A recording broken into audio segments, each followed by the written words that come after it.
It's a Tuesday night at Laureate, one of Manhattan's most expensive steakhouses. Then a man stands abruptly. His chair scrapes across the floor. "Stop!" His voice cuts through the room. "Everyone stop!" 80 diners freeze mid-conversation. Forks hover in the air. The man stares at something on his plate. His face has gone completely white. "Who made this?" His hand trembles slightly as he points at a side dish. "Who made this?" His voice cracks. Whether from shock or fury, no one can tell. The head chef steps forward, confident, then stops. The manager's face drains of color. Every head in the restaurant slowly turns toward a black woman in a server's uniform. She stands near the kitchen doors, tray balanced on her hip. Her name tag reads, Sage. She doesn't flinch, just meets his stare with something unreadable in her eyes. What happens when the person you've been overlooking turns out to be the only genius in the room? Sage Moreau has worked at Laureate for 7 years, and then 7 years of carrying plates that weigh more than the tips she takes home. 7 years of smiling through sweetheart and honey from men who never look at her face. 7 years of being invisible in a room designed for people who take up space. She's 36 now. Her feet ache by hour 3 of every shift. The small of her back burns by hour 6. But she never complains, never slows down.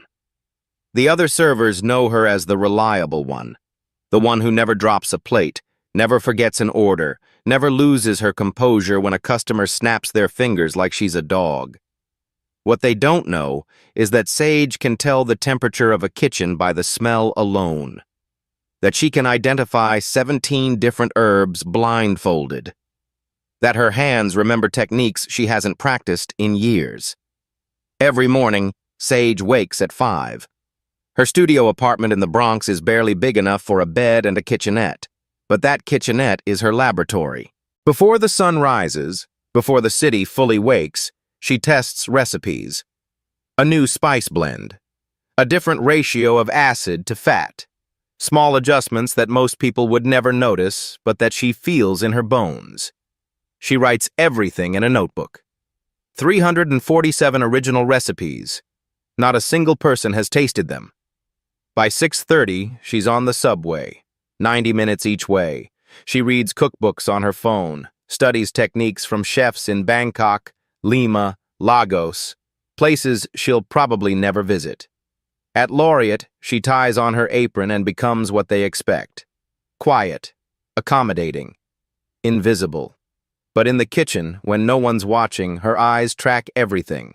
The way the line cooks move, how long the chef lets the reductions simmer, the temperature he pulls the meat at.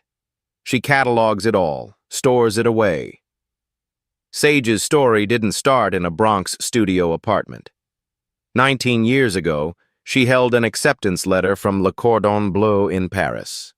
Full scholarship. Her father cried when she told him. Her mother bought a French dictionary and started practicing basic phrases. "Ma fille va devenir chef," her mother would say, beaming. "My daughter is going to be a chef." Sage was packed, ready. 3 days before her flight, her father collapsed at work. Massive heart attack. Gone before the ambulance arrived. The medical bills came first. Then the funeral costs. Then the mortgage payments her mother couldn't make alone. Sage deferred her admission. Just for a semester, she told herself.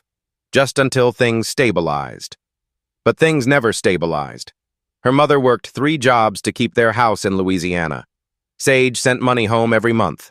The deferral became a year, then 2. Then a quiet withdrawal. Le Cordon Bleu sent her a letter. "We hope you'll reconsider when circumstances allow." She keeps it in the same drawer as her recipes, evidence of a life that could have been. Sage moved to New York at 23, started as a dishwasher at a small bistro in Queens, worked her way to prep cook, then line cook. Her hands were fast, her palate was sharp. The head chef noticed. "You've got something," he told her once. "Real talent. Don't waste it." But kitchens are brutal. 18-hour days, burns that never fully heal. And for a black woman in a white male-dominated space, Every mistake was magnified. Every success was attributed to luck. When Laureate opened under new ownership 5 years ago, Sage applied for a line cook position. She had the experience, the skills, the references. The new general manager looked at her resume, then at her face. "We're actually looking for front-of-house staff right now," he said. "Someone with your presence would be perfect for serving." Presence. The word hung in the air like smoke. She took the job. She needed the money. Her mother's arthritis was getting worse.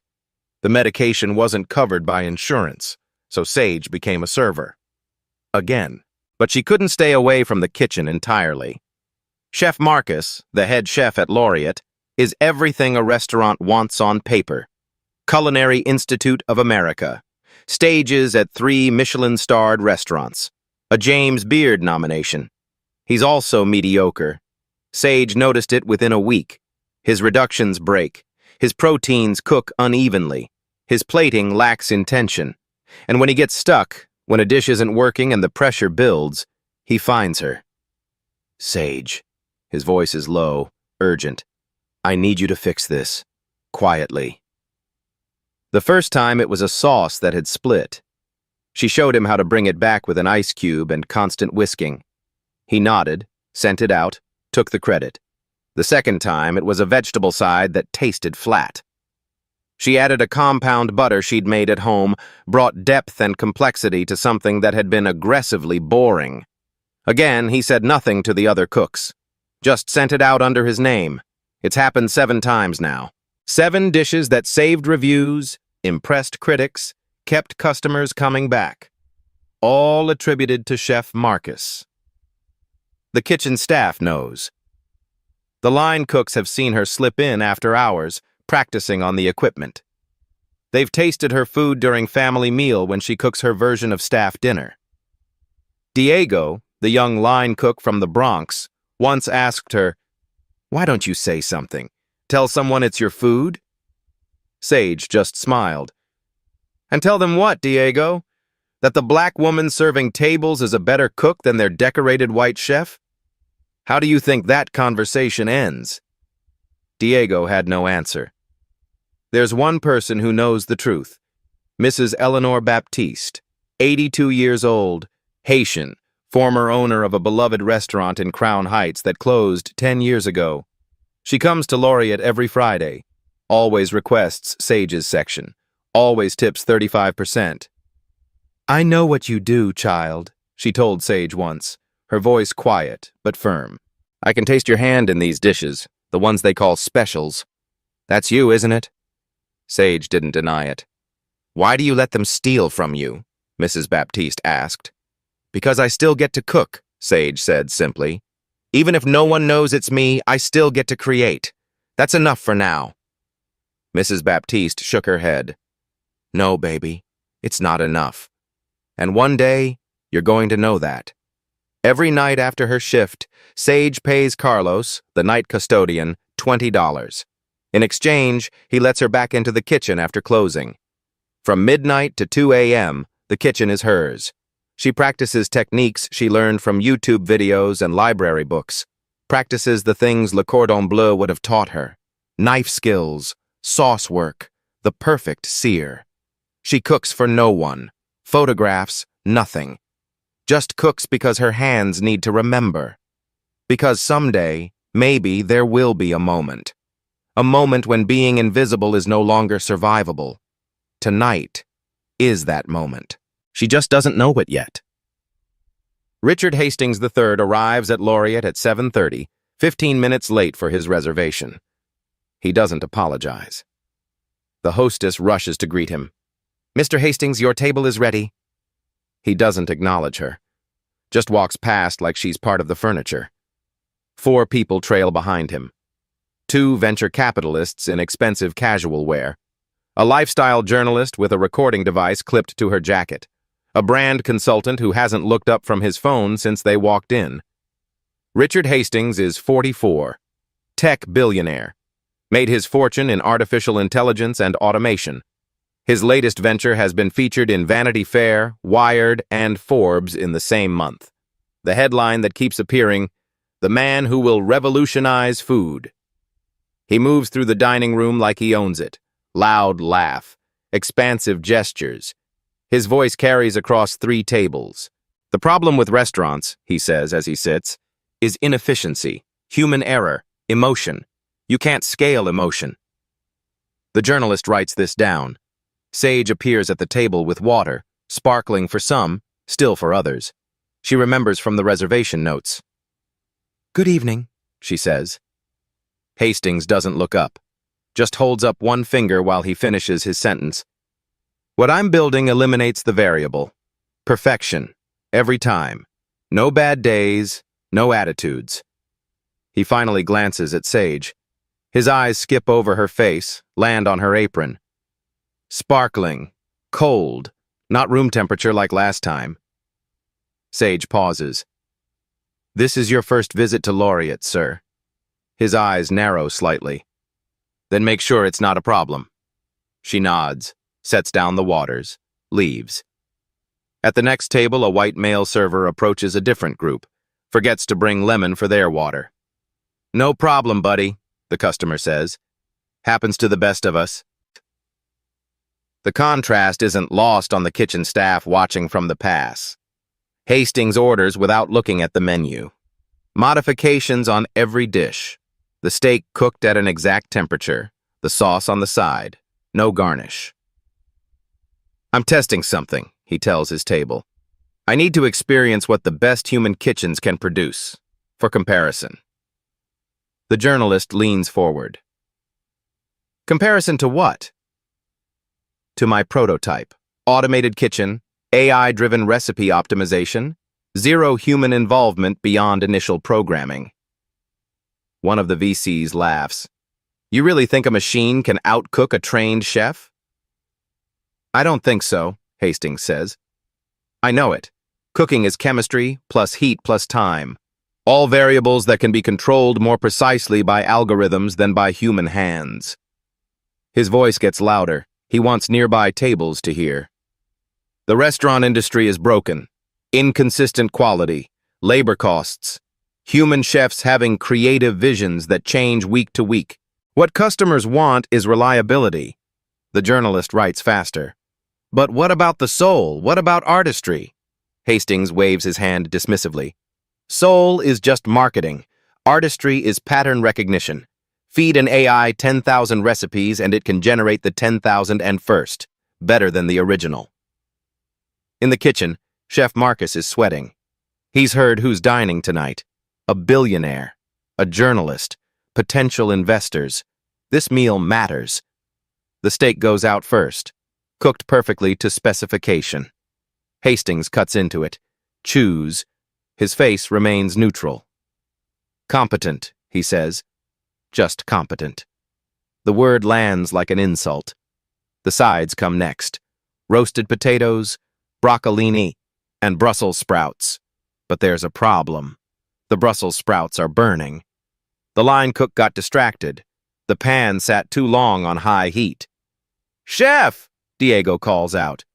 "Brussels sprouts are—" "I see it," Marcus snaps. He stares at the ruined vegetables. 3 minutes until the plate needs to go out. His eyes dart around the kitchen, land on Sage, who's picking up drinks at the bar station. "Sage." His voice is urgent but quiet. "I need you." She looks at him, knows what's coming. "Fix this. Now. You know what to do." She glances at the door. She has 4 tables waiting.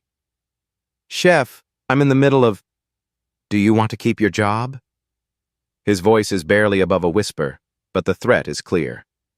Sage sets down her tray. She walks into the kitchen like she's done this 100 times before. Because she has. 8 minutes. That's all she has. She salvages what she can from the burned Brussels sprouts, cuts away the charred parts, adds fresh ones. Her hands move with the speed and precision of someone who has lived in kitchens her entire life. Bourbon. Brown butter. She deglazes the pan. The alcohol burns off. The butter browns to exactly the right shade of hazelnut.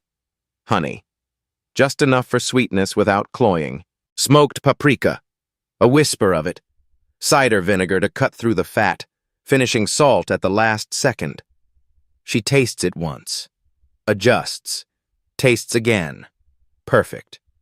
She plates it and slides it to the pass. The Brussels sprouts nestle beside the steak like they were always meant to be there. Go, Marcus says. Sage unties the kitchen apron, ties on her server apron. Returned to the dining room. No one saw her, except the line cooks, except Diego, who watches her leave and shakes his head. The plate goes to Hastings' table. He's mid-sentence, talking about labor costs and automation curves. He picks up his fork, takes an absent-minded bite of the Brussels sprouts. And everything changes. Hastings stops talking mid-sentence. His fork hovers in the air. He chews slowly. His expression shifts from confusion to something unreadable. He takes another bite. Deliberate this time. The table goes quiet. The VCs exchange glances. Hastings sets down his fork, cuts another piece, takes his time. Then he stands, fast. His chair scrapes the floor. Stop! His voice cuts across the dining room. Everyone stop! Conversations die. Silverware freezes. 80 people turn. Hastings points at his plate. Who made this? The manager rushes over. Mr. Hastings, is something wrong? Wrong? This is the most extraordinary thing I've tasted in 5 years. The restaurant holds its breath. That's Chef Marcus's... No. Hastings cuts him off. I've had Marcus's food. The steak was competent. This?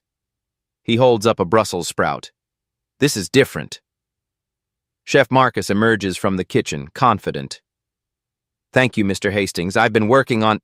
Stop lying. The words land like a slap. I know the difference between competent cooking and genius. You didn't make this. Who touched this plate? The kitchen door is open. Diego stands inside, frozen. You. Line cook. Who made this?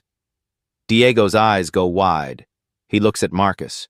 Then at Sage, standing 3 tables away. Diego, Marcus warns quietly. But Diego is tired of lying. Sage made it, chef. Silence. Sage. Hastings scans the room. Who is Sage? Diego points to the black woman in a server's uniform. Hastings stares. You made this dish? Yes, sir. You're a server. Yes, sir. But you cook. When needed. Hastings turns to Marcus. She's a server and she cooks better than you? Marcus's jaw tightens. She helped with prep, but the recipe is mine. Tell me what's in this dish, Hastings says to Sage. Exact ingredients. Her voice is steady. Brussels sprouts, bourbon, brown butter, honey, smoked paprika, cider vinegar, and finishing salt. Ratio of bourbon to butter? 1:3. When do you add the honey? After the alcohol burns off heat so it doesn't crystallize. Hastings turns to Marcus. Did you know any of that? Marcus says nothing. This woman just described a dish with the precision of a trained chef, and you have her carrying plates? Hastings sits back down. The restaurant watches. Sage, come here. She sets down her water pitcher, walks to his table. Every phone in the room is recording now. You made this during service? Yes, sir. How long? 8 minutes. He laughs without humor. I've spent 2 years trying to program an AI to do what you just did. $40 million. And it still can't make something that tastes like this. He stands, faces her directly. I'll pay you $10,000 right now if you cook me one more dish. Your choice. Your rules. 30 minutes. Whispers erupt. Sir, I'm working. I have tables. I'll pay every bill in your section. I need to know if this was luck or skill. The manager steps forward. Mr. Hastings, Sage isn't technically a cook. Then film it. If something goes wrong, sue me. He turns back to Sage. What do you say? Prove this wasn't a fluke. He pauses. Or go back to serving tables and pretending this is all you're capable of.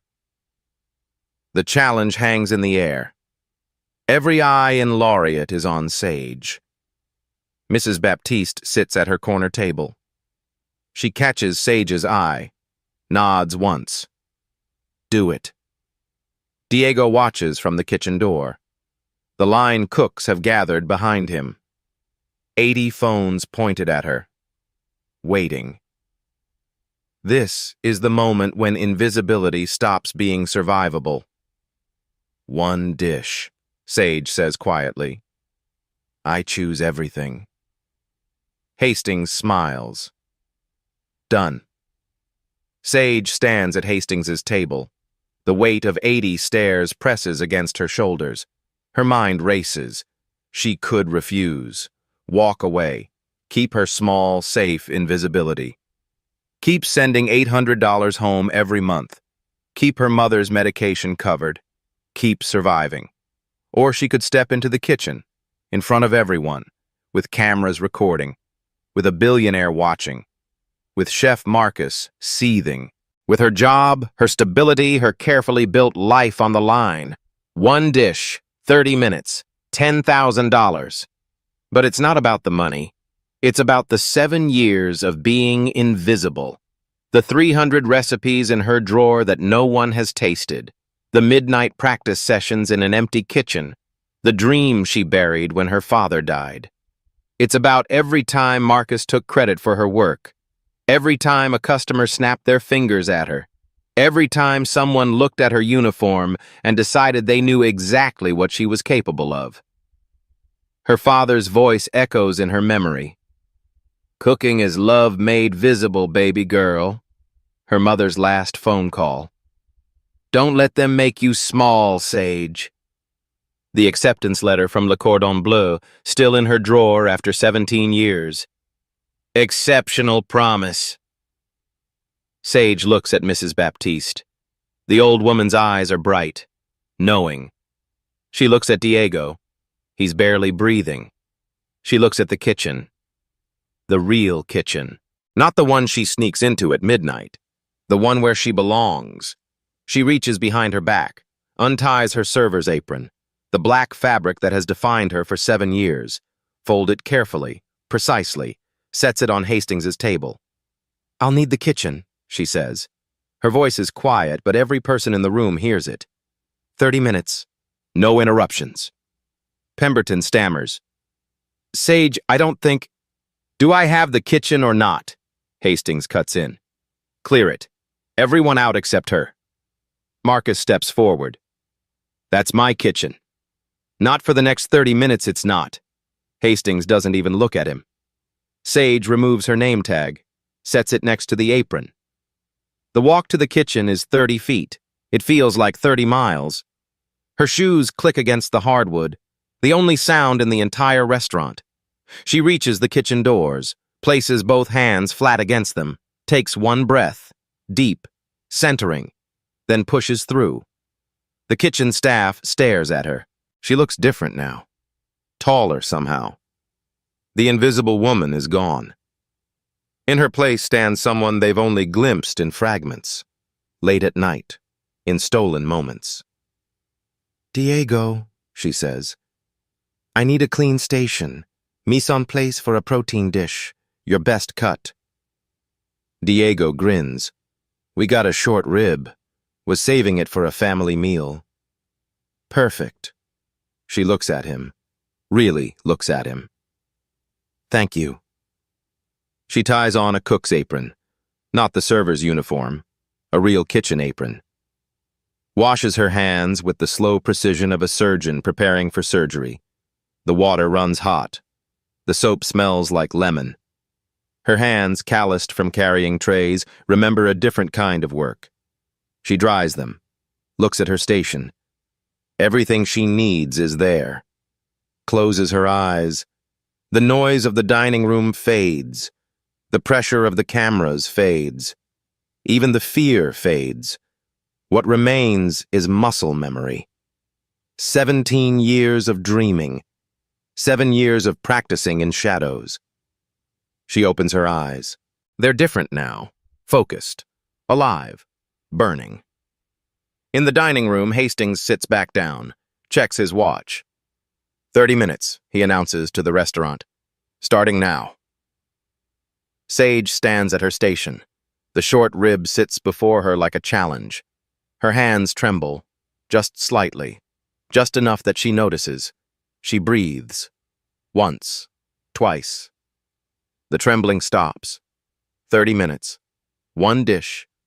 80 witnesses. She surveys what Diego has laid out. Short rib. Root vegetables. Fresh herbs. Pantry staples. Her mind works like a formula, like music, like something she's known her entire life. The dish appears in her head fully formed. Not a recipe she's made before. Something new. Something that will use every technique she's practiced in the dark. Bourbon braised short rib. Blackberry gastrique. Celery root puree.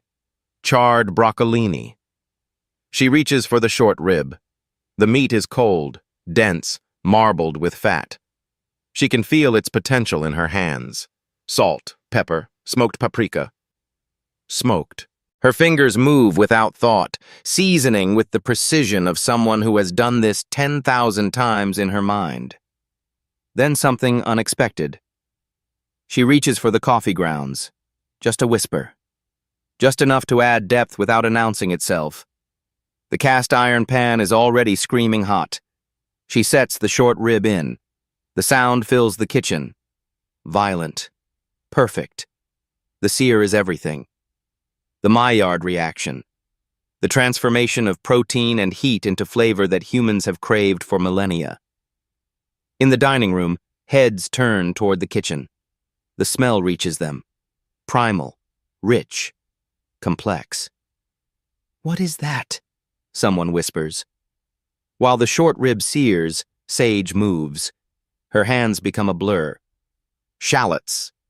Minced so fine they're almost paste. Her knife work is fast, precise, every cut identical.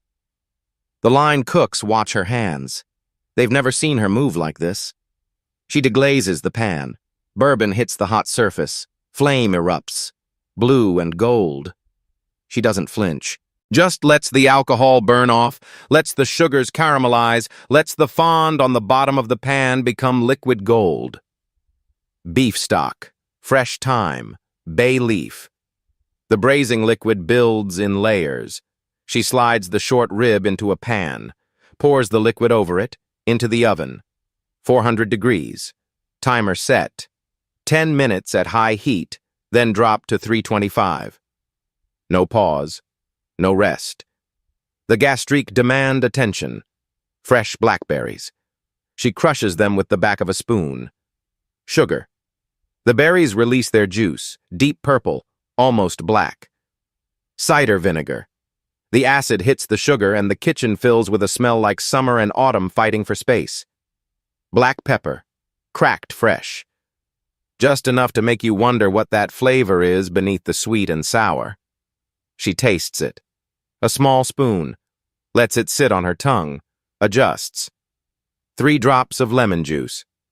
Tastes again. Perfect.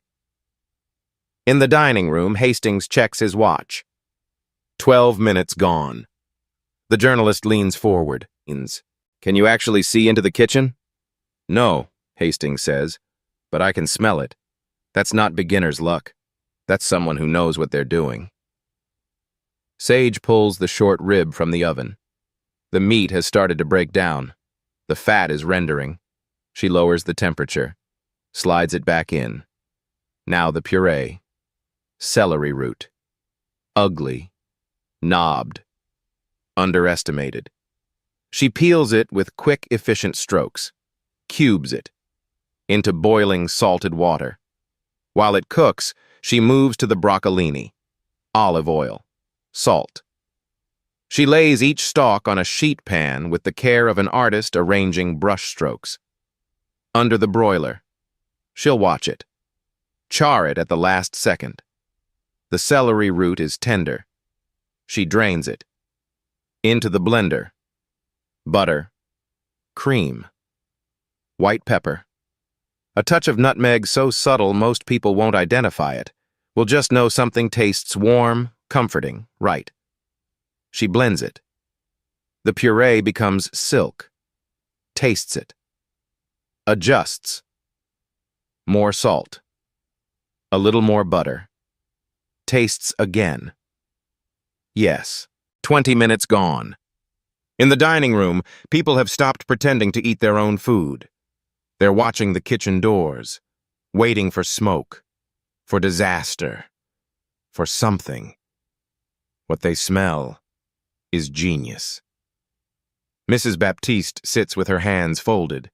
She's smiling. She knew. She's always known. Sage pulls the short rib from the oven.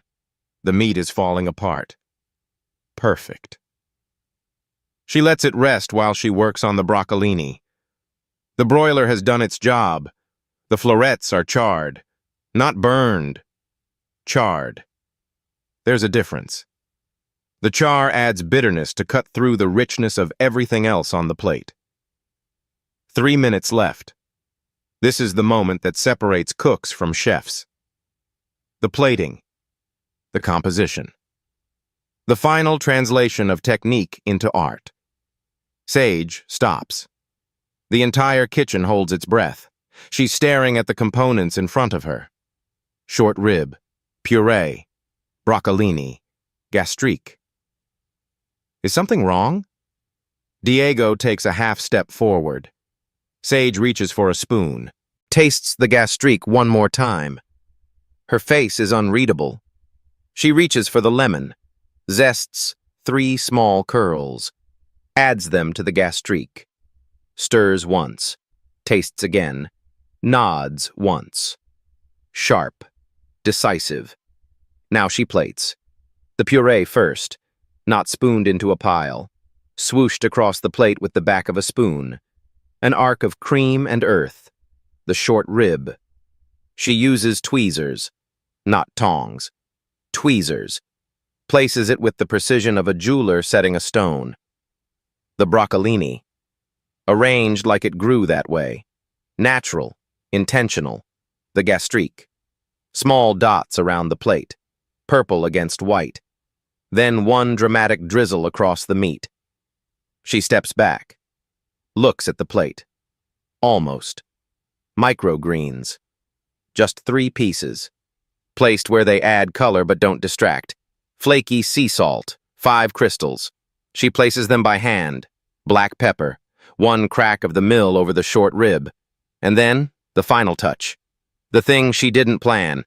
The thing her instinct demands. Orange zest. Fresh. She zests it directly over the plate. Just enough that you'll taste citrus in the back of your throat but never quite identify it. The plate is finished. In the dining room, Hastings looks at his watch. 30 seconds. The kitchen door swings open. Sage emerges. She's different. Her posture is different. The invisible server is gone. This woman holds a plate like it contains something sacred. She walks to Hastings's table. Every eye follows her. Every phone is recording. She sets the plate down in front of him with the precision of someone placing a crown on a king's head. Steps back, hands clasped, waits. The plate is a work of art. The colors, the composition, the way each element has space but also relates to the whole. Hastings stares. The journalist leans in. Richard, it's beautiful. Beauty is common, Hastings says quietly. Let's see if it's true. He picks up his knife and fork, cuts into the short rib. It yields like butter, like the meat is offering itself. He constructs the perfect bite, short rib, celery root puree, a piece of charred broccolini, drags it through the gastrique, lifts it to his mouth. The entire restaurant is silent. He chews. Slowly. His eyes close. 5 seconds pass. He takes another bite, then another. He's not performing now. He's experiencing something. He sets down his fork, looks at Sage. How long have you been cooking? Since I was 6, sir. No.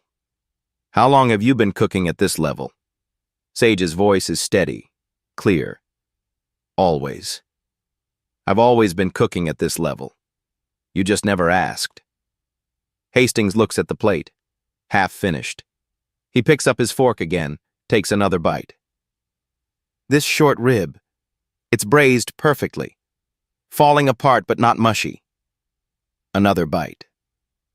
The bourbon in the braise, I can taste it, but it doesn't overpower. Another bite. This blackberry gastrique, the acidity cuts the fat. The sweetness complements the meat. The pepper adds complexity I didn't expect. He tastes the puree alone. Celery root, earthy but refined. And something else. Nutmeg? That's brilliant. He tries the broccolini. The char on this vegetable isn't accidental. It's intentional bitterness to balance the dish. He sets down his fork, looks around the room, looks at the journalist. Write this down. This is a dish that belongs in a Michelin-starred restaurant. This woman composed it in 30 minutes from scratch in a working kitchen during service. He stands, faces Sage directly. You just changed my entire thesis. The restaurant erupts, not in whispers this time, in applause. Mrs. Baptiste stands first, clapping slowly, deliberately. Then Diego, whooping from the kitchen door. Then the line cooks pour out of the kitchen, clapping, shouting. Then the entire dining room rises, 80 people on their feet. The sound is deafening. Chef Sage! Someone starts it. Others pick it up. Chef! Chef! Chef! As Sage stands perfectly still, the applause washes over her, 7 years of invisibility shattered in 30 minutes. Her hands start to shake again. Not from fear this time, from release, from 7 years of holding everything in finally breaking open. She doesn't cry, but her eyes shine. In the kitchen, Diego is filming on his phone. The other cooks are taking photos of her plate. This moment is already becoming legend. Hastings extends his hand to Sage. I apologize for underestimating you. That was my loss. She takes it. Firm handshake. Equals. A woman stands from a corner table. Elegant. Confidence. She approaches. Excuse me. Did you say her name was Sage? Hastings turns. Yes. Why? I'm Chef Simone Mercier, James Beard Award, 3 restaurants in Brooklyn. She walks to Sage, looks her in the eye. I've been eating here for 6 months. Every time there's something special on the menu, it's extraordinary. Every time I ask, they tell me Chef Marcus, but I knew it wasn't him. She pauses. It was you, all along, wasn't it? Sage's voice is quiet. Yes, Chef. Mercier smiles. Do you have a card? I'm a server, Chef. I don't have cards. Chef Mercier's smile widens. Not anymore, you're not. The applause continues. Rolling waves of sound that fill every corner of Laureate. Sage stands at the center of it. 7 years of being invisible. 7 years of being looked through, talked over, dismissed. And now, 80 people see her. Really see her. Chef Marcus stands near the kitchen. His face is the color of raw meat. His hands open and close at his sides. Hastings turns to him. The entire restaurant watches. You! His voice cuts through the applause. The room quiets. You had this woman in your kitchen and wasted her serving tables? Marcus's jaw works. She's not formally trained. She doesn't have the stamina for— Bullshit! Chef Mercier's voice is sharp. I watched her work for 30 minutes straight. She's better than half the cooks I've trained. Better than most chefs I know. Marcus looks at Pemberton. The manager has gone pale. He's calculating, trying to figure out which way the wind is blowing. Sage has been an invaluable member of our team, Pemberton says carefully. Hastings laughs. It's not a pleasant sound. Invaluable? Then why was she wearing a server's uniform? Pemberton has no answer. Sage steps forward. Her voice is quiet, but every person in the restaurant hears it. Because men like Chef Marcus see a black woman and decide what she's capable of before she ever picks up a knife. The words land like stones in still water. But the food doesn't lie. It never has. She picks up the cook's apron she wore, folds it, sets it on Marcus's chef station. Thank you for the opportunity to prove what I already knew. She turns, walks back toward the dining room. The applause erupts again, louder this time. Marcus stands frozen, his kitchen, his restaurant, his reputation. All of it crumbling in real time. Diego steps forward. Look at Marcus. Then at the other line cooks. She's been fixing your mistakes for 2 years, chef. We all know it. Everyone in this kitchen knows it. One of the other cooks nods. The honey harissa carrots. That was Sage. Another. The short rib reduction that saved the Times review. Sage. Marcus's face goes from red to white. Get back to your stations, all of you. No one moves. Hastings raises his voice. Wait. Sage. She stops. Turns. I owe you $10,000, but I'd like to offer you more. The room goes silent again. I'm funding a new restaurant concept, not automated. Humans, the best chefs, full creative freedom.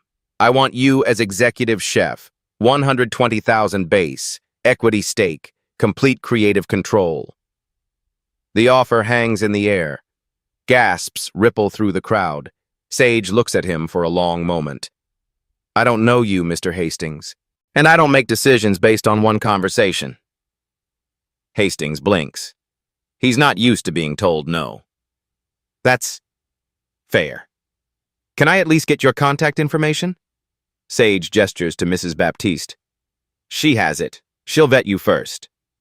Mrs. Baptiste cackles. Actually cackles. Oh, I will, baby. Don't you worry.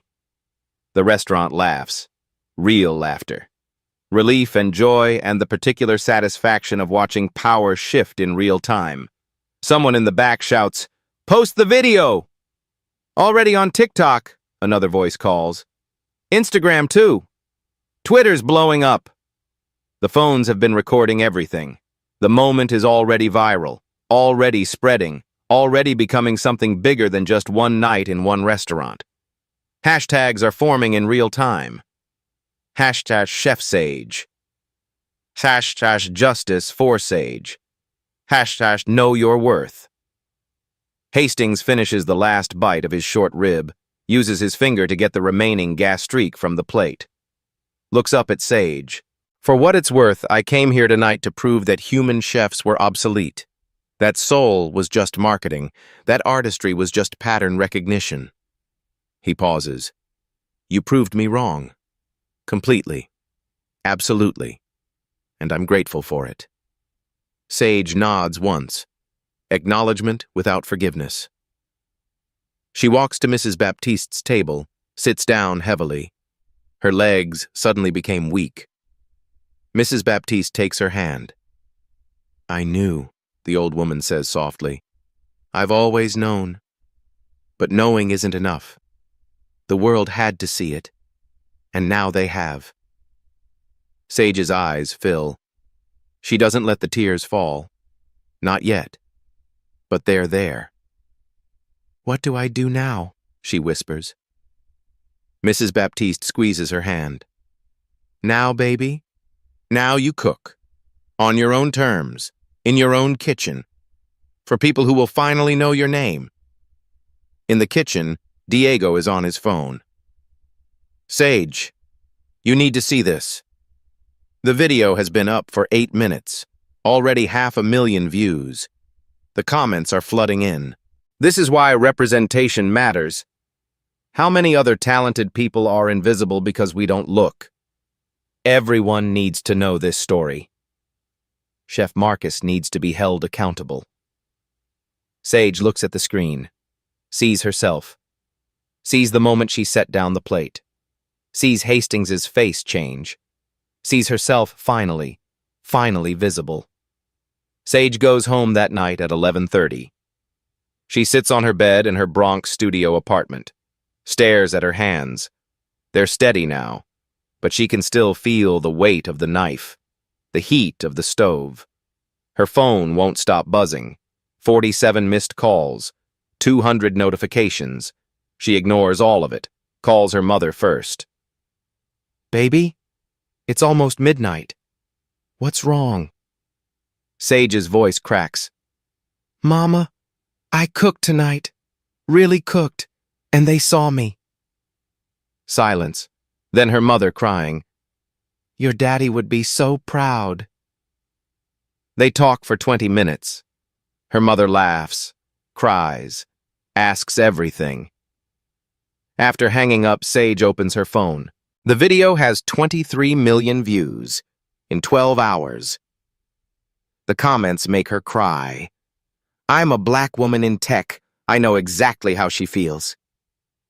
My mother cleaned houses for 30 years. She was the smartest person I knew.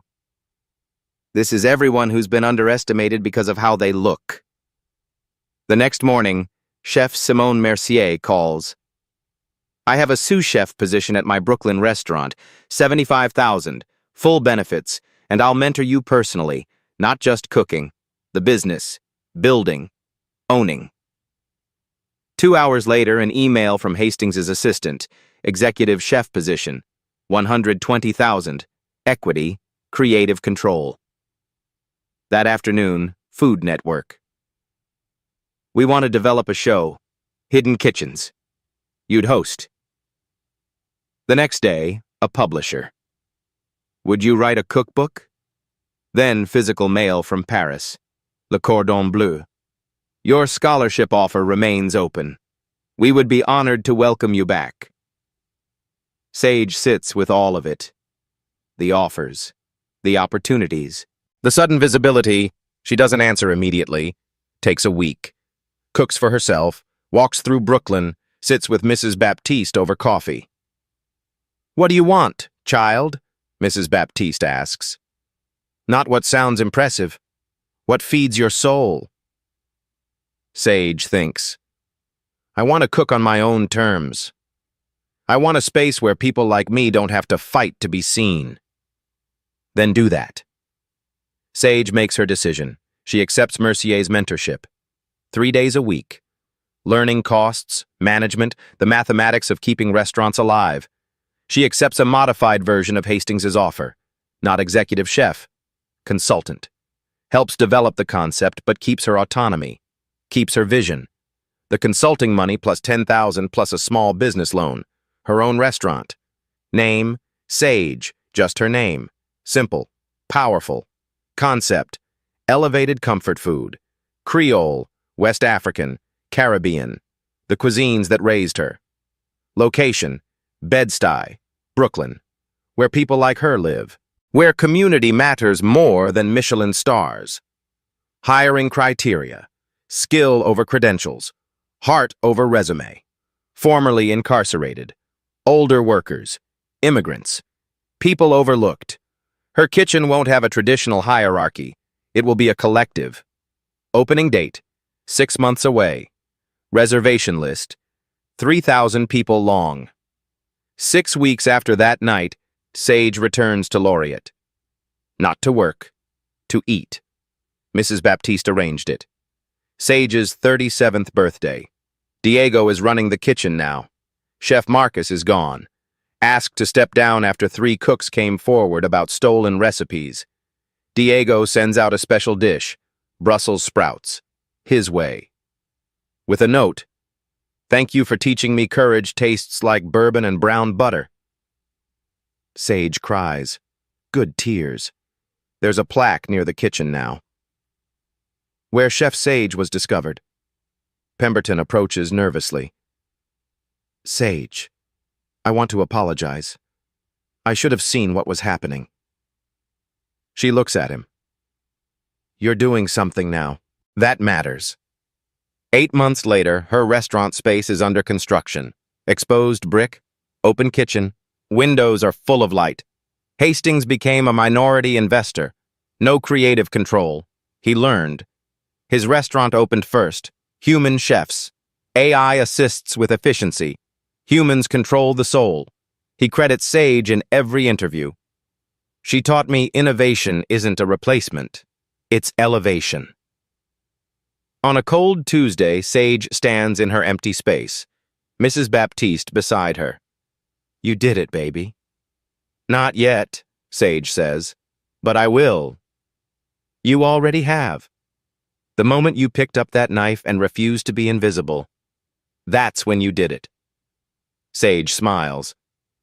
Thank you for seeing me when no one else did. I didn't make them see you. You did that yourself. I just held the mirror. 6 months later. Soft opening night at Sage's restaurant in Bed-Stuy. The space is intimate, warm. Art from local black artists covers the walls. The open kitchen lets diners watch every move. Tonight's guests, Mrs. Baptiste, Chef Mercier, Diego, Sage's mother, flown in from Louisiana, Hastings, sitting quietly in the back, and 40 others. Sage stands at her station, expediting, tasting, adjusting, leading. This is her kitchen now, her rules, her voice. The tasting menu features 7 courses, but the centerpiece makes people smile. The Brussels sprout that changed everything. Deconstructed. Brussels leaves are fried crispy, bourbon brown butterfoam, blackberry gastrique dots, microgreens, a tribute to the dish that started it all, elevated, evolved.